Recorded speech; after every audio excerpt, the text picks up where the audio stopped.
Tropical storm Pabuk has killed 3 people in southern Thailand and forced over 34,000 to evacuate. 8 provinces have been affected. The storm has now weakened into a tropical depression as it moves into the Andaman Sea.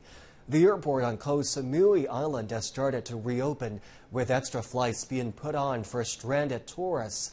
Pabuk is the first tropical storm to hit Thailand in 30 years. For more on this, let's go live to our correspondent Martin Low in Koh Samui.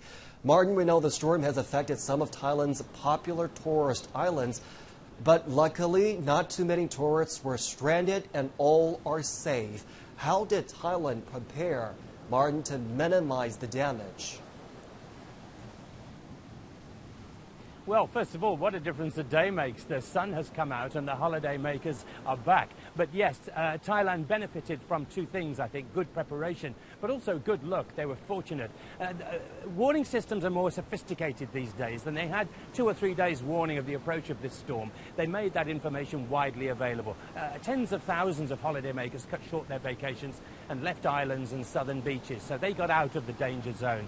Again, all along the seafront like this, all of the beachfront properties were emptied. Hotels moved guests to the back. So if there was a storm surge, they'd be protected from that.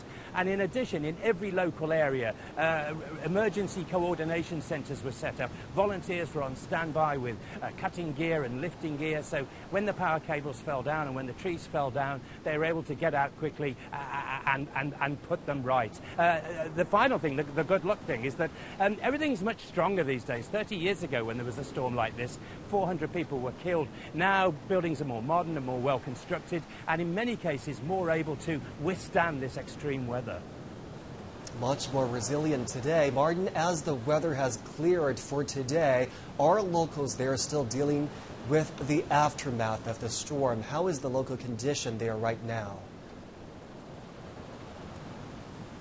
To be honest, despite what I just said, I was referring really to the tourist areas. I mean, the areas where the foreigners come and stay are modern, well-constructed buildings. It is a different story for the local communities. A lot of Thais still live in small wooden houses, and up and down the coastline there are lots of fishermen's villages where they basically live in wooden shacks right on the edge of the sea, or even at times in the water on wooden stilts. And as we saw ourselves here on Koh Samui, houses like that can take quite a battering. This beachfront community took a hammering. Homes next to the sea were shattered and destroyed by the storm waves. This used to be a family bathroom. It's been completely washed away. My bathroom was here and now it's gone. I didn't believe the storm would be so strong. More damage inside this home. The owner visibly upset. I was alone and the waves were big. I've never seen anything like this. It was very frightening and I cried. I have no money to fix this. It would take a lot of money. Moving inshore, homes and roads have been inundated after days of rainfall. Large areas are underwater. The problems here are twofold. There's extensive flooding caused by torrential rain. But here at the beach, that's been added to by storm surge from the sea. Around the island, power cables have been torn down by high winds, causing the electricity supply to fail.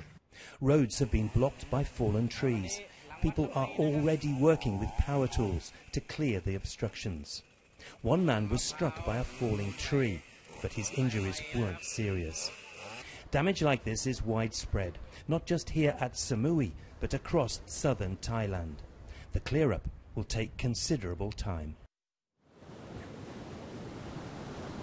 Now, a lot of people are saying Thailand was spared the worst of this storm. Now, that wasn't true for people like that. For them, this has been a catastrophic event. And as we heard from the lady in that film, they now need to rebuild and they don't have a lot of money. So they will be looking for government help to get them through this, which for them was a major event. All right, our Martin Low live for us in Koh Samui, Thailand. Martin, thank you.